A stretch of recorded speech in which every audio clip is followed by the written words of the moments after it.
nga letra por letra. Efeso Kapitulo 2, versikulo 8. Ania. 2:8. Okay. Kay tungod sa grasya nga luwas kamo pinaagi sa pagtuo. O kun dili apil ka ni? Pag sure oy, makatuliko ni. Makatuliko ni. Niya. Makatuliko itaw na. O may labo. Ay, abi, o makatuliko na. Niya ha?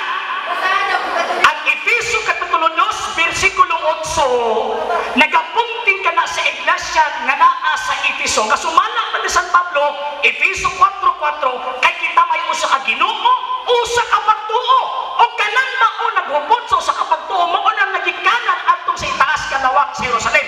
Masumala pa sa standard ka referensya, mauna ang simbahang Katolika, dili ng Seventh-day Adventist. Makibasa na gawin ako.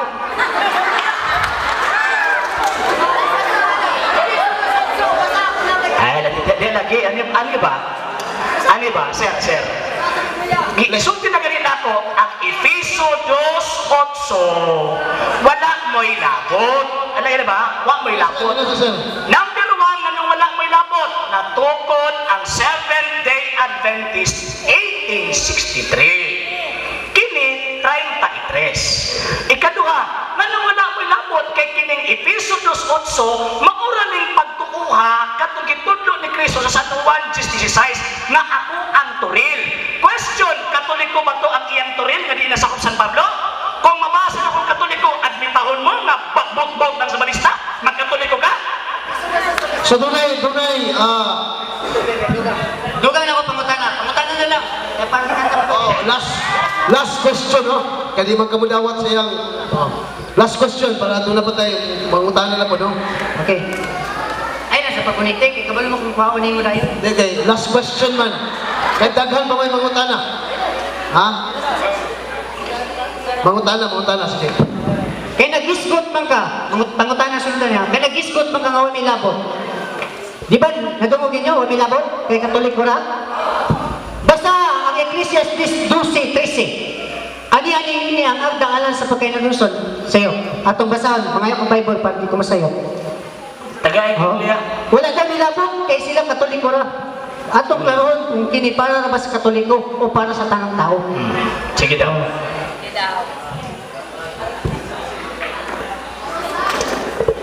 Saan mo po?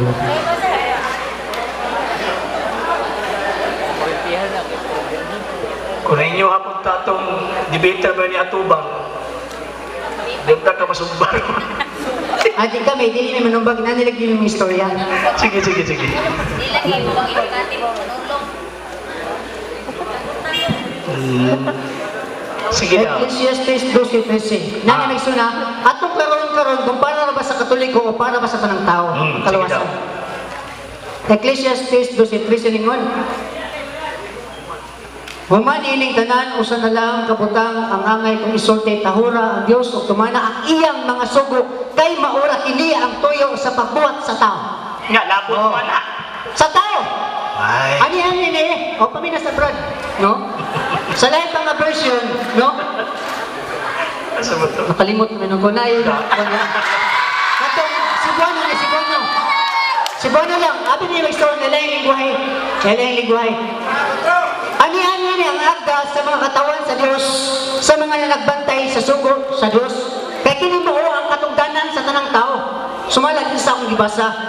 But pasabot kay kining tanan para sa tanang tao kung kita magtuman sa kasuguan sa Ginoo, apil na sa kaluwasan ko magtuman sa sugo sa Ginoo, dili lang para sa Katoliko. Tubag. Ang gikutlo ni mo nga setas, kuntay ha, ang gikutlo ni mo nga setas, naa sa Ezekiel, wala pa entire Seventh-day Adventist ana, nga aron makapil-apil ka. Wala pa. Ay, di lagi ba? Di lagi. Paminaw sa tubag, bro, para makasinabot mo ba, no? Kaya naminaw mo sa imong pagpamahayag, so maminaw kasi ang tubag, no? Wala lagi apil ang Seventh-day Adventist. Nga naman, Britannica Concise, page 18, these Millerites founded the Seventh-day Adventist in 1860. Ang imong gibasa, busy pa yung taon na. Nga niabot mo, lahi na kaayong taon. Oy, 1,800 na ang edad simbahan katolika. Nga angkon-angkon ka ng Ezekiel. Ikaduha, listen mo po kayo ba? Muna kung ginaimon always pa, dali lang kaayo ang pag-angkon, pero i-provide ang ebidensyang appeal mo. Diba? Nahimukso ang Seventh-day Adventist Church 1863 tungod sa palpak ni William Miller. So, ang Seventh-day Adventist, resulta na sa palpak. Muna sa katagang reliyon, nagitukod ang tarong, diyan hindi mo nasakop anang bundok, gitukod sa resulta sa palpak.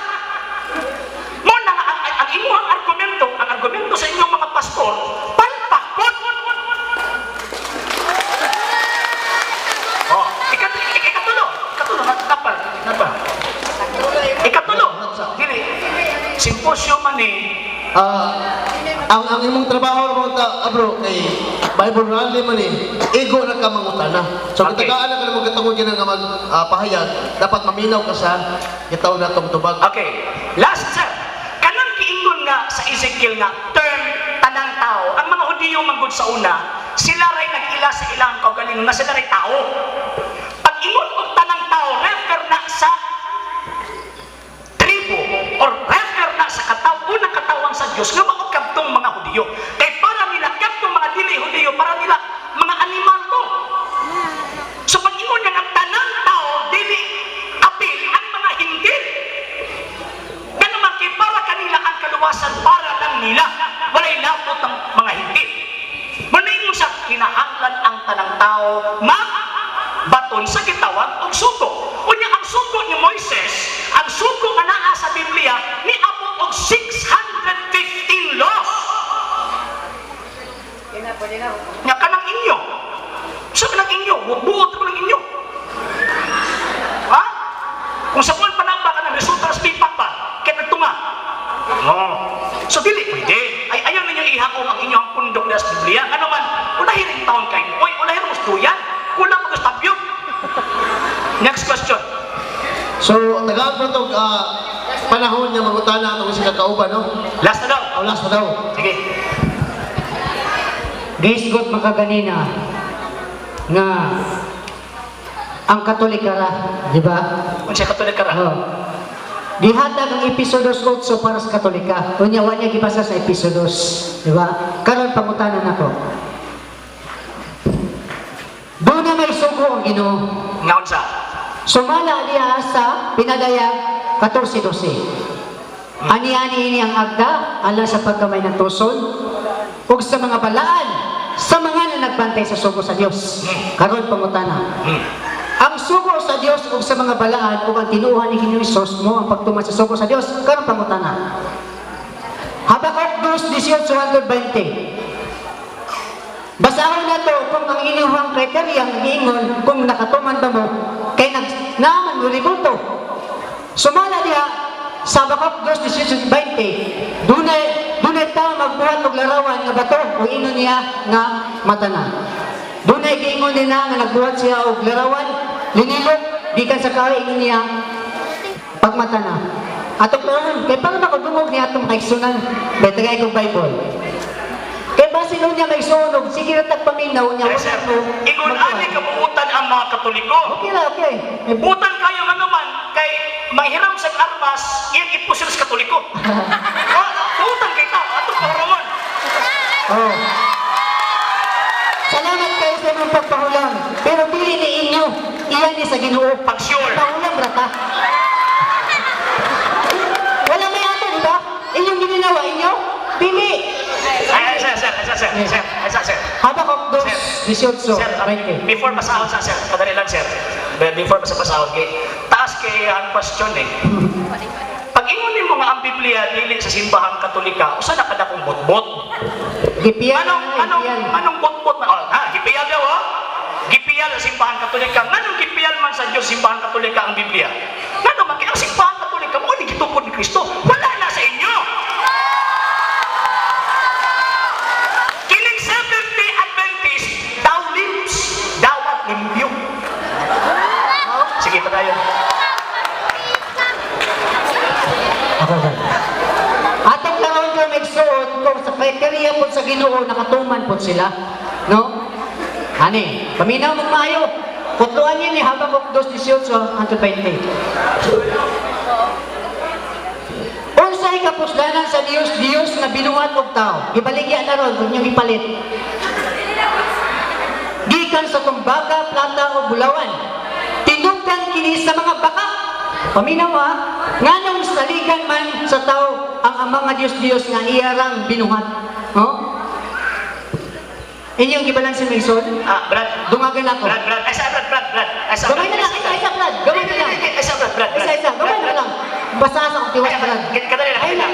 Ayaw sa kanto sa lain. Pagkita mahuman Wapa man naman ito ba? Mo na nito magkasinabot pa.